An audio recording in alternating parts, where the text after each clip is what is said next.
గుప్పిలి విప్పి ప్రతి జీవి కోరికను తృప్తిపరచుచున్నావు దేవా.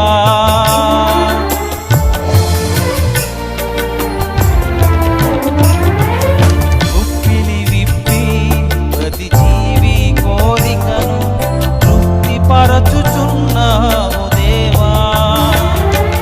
నిజముగా మొరపెట్టు వారికి సమీపముగానున్నావు దేవా. నిజముగా మొరపెట్టు వారికి సమీపముగానున్నావు